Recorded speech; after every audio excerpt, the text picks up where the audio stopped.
Hi,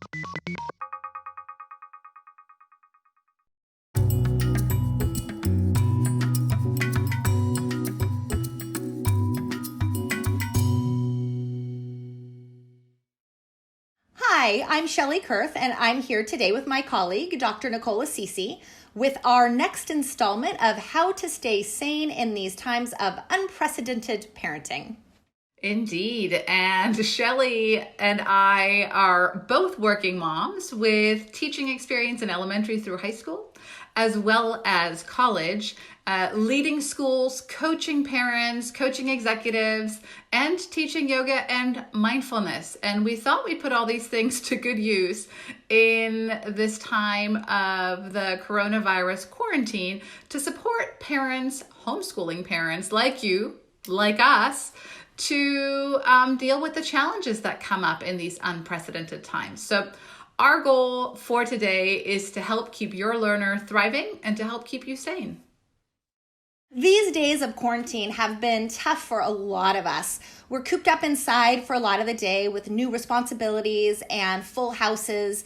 And, we're trying to find those moments of joy and the things to be appreciative and grateful for, but still often need to do things to keep us calm and keep us sane. And I am excited to share with you two of my favorite parts of keeping a little sanity in my sometimes insane house through movement and presence, and really using intentional movement and mindful moments to keep my day going smooth and to keep me feeling centered and ready for the stresses that can impact my attitude and my well-being. My favorite thing is the movement piece and the exercise piece. If your body feels better, then your mind feels better. Scientists have found that regular participation in aerobic exercise has been shown to decrease overall levels of tension, elevate and stabilize your moods. It improves your sleep, your self-esteem. It's important, and you can get great results from just 5 minutes a day. You can get those anti-anxiety effects. I know it's not possible for everyone, and it's certainly not possible every day. But if you can get outside and take a walk, take a jog, take the kids on a bike ride, or pull the wagon around the block, even 5 minutes can have a real impact on your mood. But if you can't do that, you can do fun things in the house. We have jumping jack contests. We set a timer for 5 minutes and try to do those jumping jacks. And I'll tell you, that is harder than it sounds. Challenges, you can do volleyball, play volleyball with a balloon in the house, something to get some laughter happening, something to get some movement happening. It really will affect your attitude for the rest of the day. I am honored and lucky to get to be a yoga teacher, and I use some yoga postures in my daily well-being. But that's intimidating for a lot of people. I'm going to tell you right now, you do not need to be a lifelong practitioner of yoga to get some of the amazing benefits of mindful movement. I'm going to teach you today a posture that I think is so relaxing and so wonderful to regenerate my body and to make me feel better. And you can use it. It's really friendly for the house, and the kids like to do it too. I call it legs up the wall. And here's a picture of me doing it with my legs up the wall. Or you might want to choose legs up the coffee table. I do it like this. Anything that you have and anything that your body says yes to, you have to do something, make sure it doesn't hurt, make sure it's good for you. But if you get yourselves with your legs elevated in that kind of a posture where your blood is rushing down, you're getting new blood into parts of your body you haven't. And if you think about it, this is the inversion of what you do most of the day, sit and stand. So you're giving your body a break from that repetitive sit, stand, sit, stand. Even doing this a little bit of time every day, or just when you're really feeling like you need it, it can change your attitude. It gets that circulation of your blood, cleans out all that stuff you need to clean out, and cleans out your mind. So using exercise to connect your body and your brain is so important. And Nicole's going to talk a little bit more about it. Absolutely. Yeah. Thank you, Shelli. There's actually a really strong link between movement and learning. And so as you are, to the best of your ability, embracing homeschooling, distance learning, having your child at home, getting your kids moving is super important. Research shows that exercise actually stimulates some brain chemicals known as neuroepinephrine and dopamine, which energizes you, it elevates mood, but it also helps with memory and student learning. So there's some really strong research and a connection between movement and learning. And that research actually shows that moving your bodies and activities should become as important as actual book work. So again, there's a lot of research there that the traditional sit and get format that students are getting in school actually isn't helping them connect their brain and their body in the best way. So you're kind of at the leading edge of research. And if you're interested in learning more about that, Eric Jensen has a great book that is called Teaching with the Brain in Mind. And specifically, chapter 4 of his book is available through ACSA online for free. And so read a little bit more about this brain and body connection. So knowing how important it is, how do you get your kid to move? One really simple thing that we do throughout the day is we roll the dice. And here's an image more specifically of what I mean by that. But my son will roll the dice, and based on that, we choose a row and a column in this chart, and we just move. So whether it is doing 5 jumping jacks, or whether it is stretching or jumping over the line, these are really quick. Take less than a minute and just get that blood flowing. Remember, getting the blood flowing and getting that exercise releases the neuroepinephrine, the dopamine. It helps with mood. It helps stimulate and energize you, and it helps you with memory. So if you, like me, are finding moments of frustration educating your child, and when you feel that tension, we'll talk more next week how to deal with that from a communication standpoint and how to relieve some of that stress and like a parenting and interpersonal perspective. But get moving is usually a great first step. But there are things that you can do that are also a little bit longer. If you have an elementary age child and are not feeling very creative or inspired, I know often I'm not around movement. What we love to do at home is something called Go Noodle. Go Noodle is an online app that has different dance videos, different jumping and running exercises, things that you can just do in your living room with your kid. My son loves it. And those videos are usually between 3 to 5 minutes and just enough to get that heart rate going up. If you want something more calming and are thinking about yoga, Cosmic Kids Yoga is a great yoga program that offers online yoga lessons for your kid. But what if you have an older kid? Rather than going to a default site, we encourage you to just sit down with them and figure out, what do you like? What do you want to do? Have you thought about exploring martial arts? There are some great videos out there. Are you thinking about yoga? A friend of mine has 2 kids that just built a CrossFit area in their backyard. Really cool idea. My son actually started exploring something called capoeira, which is Brazilian martial arts. Lots and lots of stuff out there, but get creative, explore some different things. Most importantly, move that body and get those good hormones and that energy and those chemicals flowing through your body.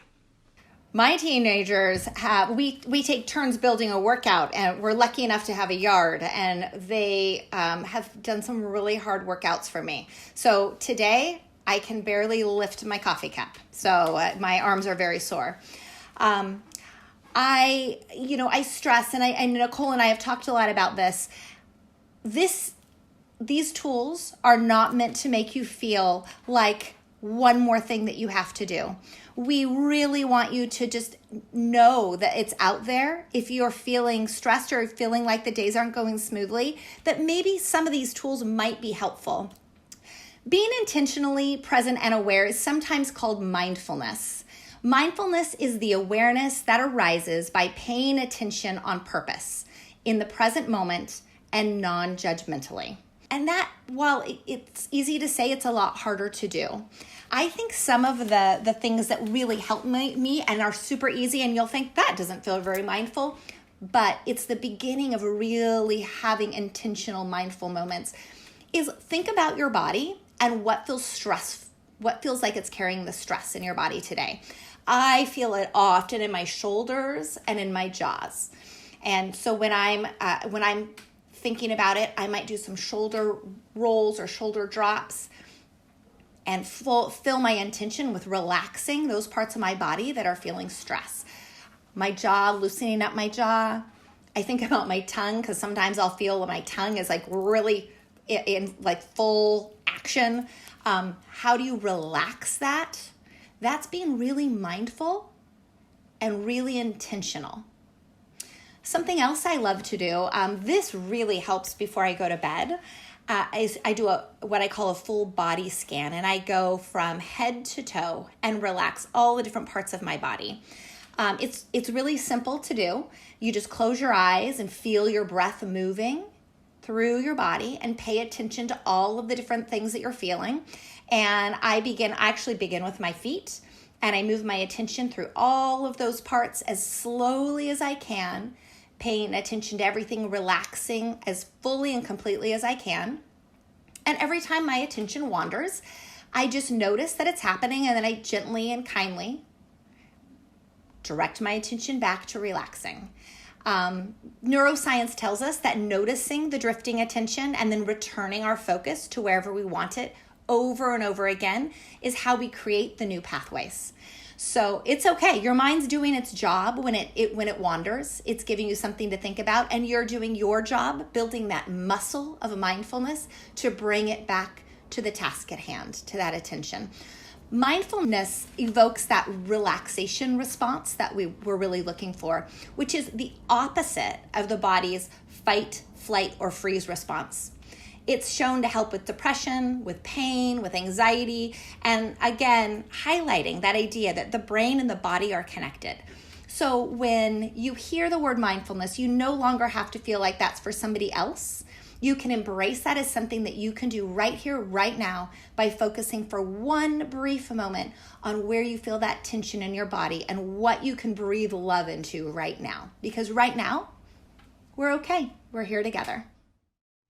Thanks, Shelli. It's really great advice. And you might be saying, okay, but I never get a quiet moment. My kids are always there. What do I do? And part of the trick is bringing your attention without judgment just to whatever you're doing in the moment. And I know Shelli mentioned this last week, but all of us are washing our hands a ton. And why not during that moment, just be completely present as you're washing your hands. What does it feel like to have the soap in your hands? What is that texture? What does the water feel like on your hands? Is it cold? What is the temperature like? And that is something you can do with your kids. Just have them slow down and really just be in the moment. One of my favorite mindfulness practices or sort of presence building activities is to go for a walk with my son and to pick one of the senses. Again, remember your senses, they're smell, sight, taste, touch, sound, and pick one of those. Maybe it's sound, maybe it's sight, and for 2 to 3 minutes, just take notice of that one sense. And what are you noticing? Are there flowers that you're seeing for the first time? Is there something unique about the colors? If it's sound, what does the wind sound like in the leaves? And what I found is that having that kind of quality of presence helps you to slow down a little bit and blocks out all of the other to-do lists. So if it's hard for you to be present and clear your mind, maybe try to focus your mind. You can do that same exercise when you're eating before you take that first bite, or maybe there's a sweet treat that you're giving your kid. Notice the texture first before you ever put it in your mouth. What does it look like? What does it smell like? What does it feel like first in your mouth? And then once you bite it, is it crunchy? Is it gooey? And just, again, putting attention to one moment in time helps your mind from racing and can really help with anxiety and stress. It's really great for children as well, just to focus their attention. Now, if you want something a little bit more structured, or you're looking for a guided meditation for kids, we talked about this earlier, but Cosmic Kids Yoga has a playlist of guided meditation, and we've actually provided you with a link in the comment section so that you can just click on that, and I think there's 10 or 15 of them to choose from, and that'll walk you through a guided meditation if you want you and your child to do something a little bit longer. But one other thing to try is bringing your attention to the present moment in your daily communication. Next time you're in a meeting, chatting with a family member or to your child, focus your attention on listening. Just be completely present and just notice every single word. Your mind might start to wander, as Shelli mentioned, but even bringing your mind back, having that full attention and presence in a conversation is really important. And the most important thing is to trust yourself and trust that when it's your turn to talk, you'll figure out what to come up with. But in the moment, just listen, because not only does it help you be present, but it also actually makes the other person feel heard and improves your quality of connection and conversation, which is actually something we'll talk about next week, right, Shelli? Yeah. Next week, we're going to talk about problem solving and communicating effectively, which, if your house looks like my house, is a really good thing to focus on for a while. We're so grateful that you're here with us today.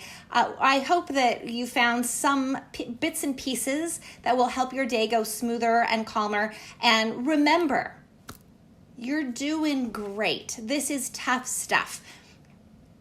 You've got this. And together, we're in this with you. So thank you so much and have a great week.